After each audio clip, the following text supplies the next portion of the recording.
Mga proyekto ng kabataan kontra droga at terorismo sa bayan ng Mansalay naging matagumpay. Si Irish Covarrubias sa report. Matagumpay na naisagawa ng mga leader at miyembro ng KKDAT o Kabataan Kontra Droga at Terorismo na inorganisa ng Mansalay MPS sa bayan ng Mansalay ang kanilang mga proyektong may kinalaman sa pagtulong sa kapwa. Ilan sa mga ito ay ang pagdiriwang ng Children's Month, KKDAT Summit, Health Education, Training at Formation ng Livelihood Project sa buong buwan ng Nobyembre. Sa pangunguna ni SK Chairperson Isabela Sandoval ay patuloy na tinataguyod ang kampanya laban sa ipinagbabawal na gamot, bisyo at krimen para sa mga kapakanan ng mga bata.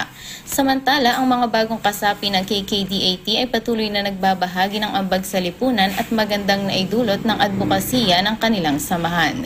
Dalawa sa kanilang miyembro na sina Arlene Gabayno at Justin Barrientos ang nagpahayag na napakasarap para sa kanila na makita ang mga ngiti ng mga mahihirap na batang naging benepisyaryo ng feeding program.